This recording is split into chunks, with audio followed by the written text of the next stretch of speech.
Hello everyone, today I'm sharing with you my September TBR. September is here. I'm excited and nervous all at once because when September hits, that's when like the busy season hits. I think for everybody it's back to school time.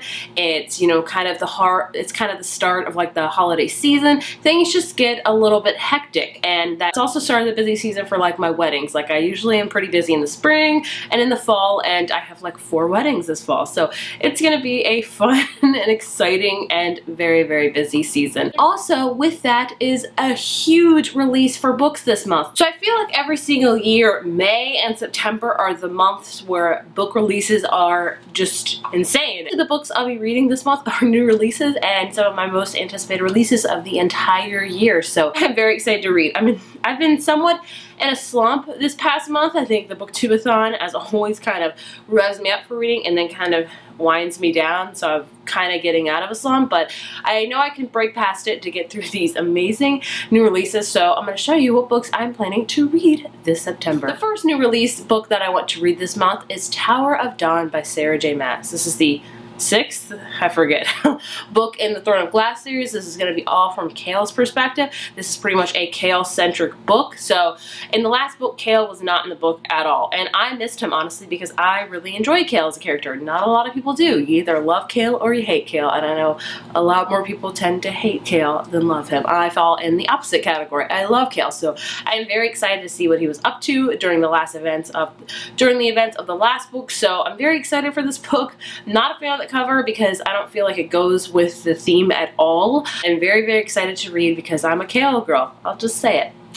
Probably the most unpopular opinion ever. The next book I plan to read in September is Warcross by Marie Lu. This comes out the 12th, and I'm so lucky to have an arc of it. Thank you so much to Penguin. It's a book that's about a kind of futuristic world, or no, it's not about that. It's like a virtual reality world. Imagine, I think it was called Utopia, and Ready Player One. It's about a girl named Mika who's actually a hacker within the world of Warcross, the virtual reality world. She does it to make ends meet because she's not really well on funds, and then one day she kind of breaks into like the opening tournament or the international tournament of like Warcross, and she becomes an overnight sensation like overnight. And then the creator of Warcross himself actually invites Amika to Tokyo to kind of like be a spy in like the tournament, the international tournament, or the big spiel of Warcross, and he just wants her to kind of spy because there's a big security problem. I've heard nothing but amazing things about it. This is very, very different from the Marie Lu books I've read, which I've all enjoyed. So I'm very, very excited to read this one because, like I said, I've heard nothing but good things about it, and I really enjoy Marie Lu's writing. The next newly released book that I plan to read is Girls Made of Snow and Glass by Melissa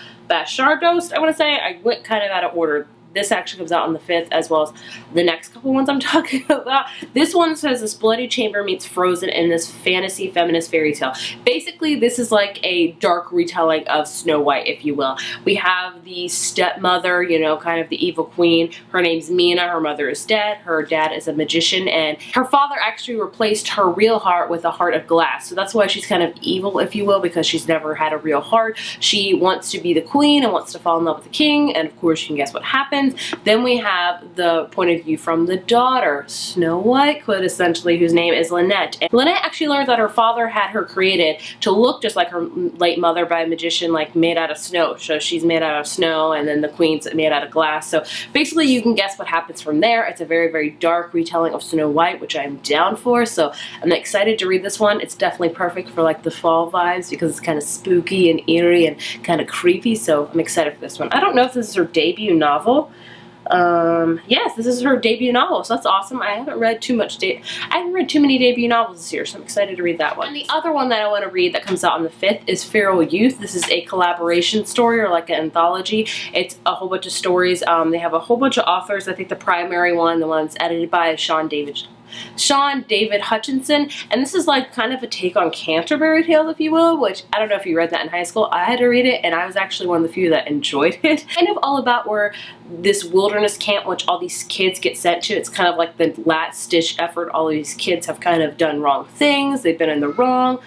So it's kind of like their last hope, this camp is. So basically they have a whole bunch of weeks of grueling like wilderness training and how to survive in the wild, and just really trying to hammer into them you know, to try to hammer into them respect and, you know, teach them things. And then one day their teachers leave them like kind of out in the wilderness, out of nowhere, and like it's 12 miles back to camp, so they have to find their way back.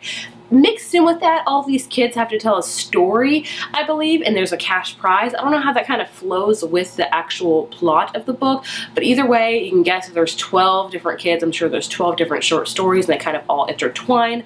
I love a good anthology or collaboration with authors, so I'm excited for this one. It sounds kind of dark and gritty, so I'm very, very excited for that one. I'm hopefully getting an arc very, very soon, so I can't wait to read it. The next book that is one of my most anticipated for the entire year is One Dark Throne by Kendare Blake. This is the sequel to Three Dark Crowns, which I read last year and fell in love with.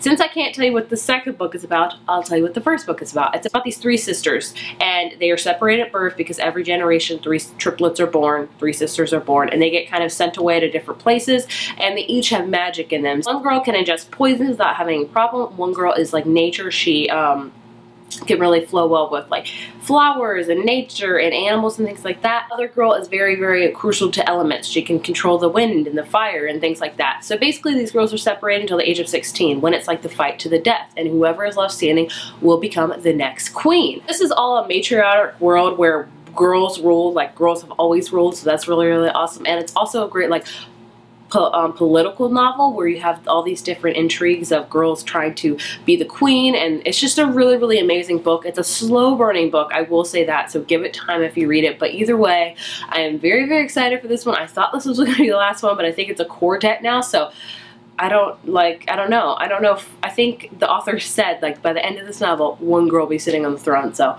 I have my favorite. Let me know who your favorite is. And the last new release that I would like to get to this month, there's actually other new releases I'm very interested in this month, but I'm going to read them in October because they just fit the October vibe perfectly. But the last new release I'm going to read this month is Invictus by Ryan Grannon. I'm so excited for this one. If you didn't know, I love Ryan Grannon's duology Wolf by Wolf. It's one of my favorite books of last year. I highly recommend it. This is like a sci-fi time travel book, which, yes, they say like Doctor Who meets Guardians of the Galaxy.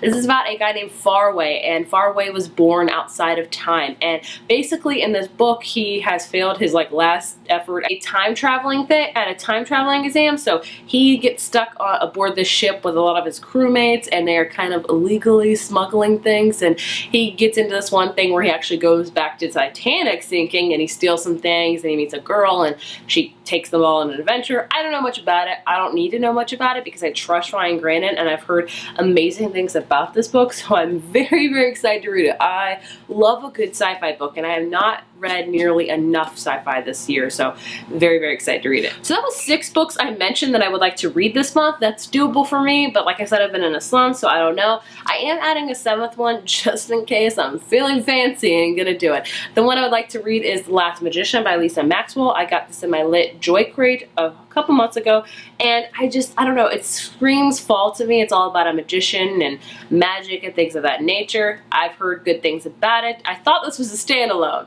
I was wrong, so that's kind of not the appeal for me to read it right now. Either way, I would like to read it. This one's going to be kind of up in the air. That's why I'm not telling you much about it, because I don't even know myself if I'm going to read it.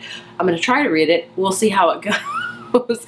But those are the 7 books I would like to read this month. I am very, very excited for each one of them, all the new releases coming out this month. I think a lot of them will probably be on my most favorites of the year, so I'm excited, so excited for them. So if you're reading any of these books as well this month, let me know down in the comments. If you enjoyed this video, be sure to give it a thumbs up, hit subscribe, and I will see you guys in my next one. Bye.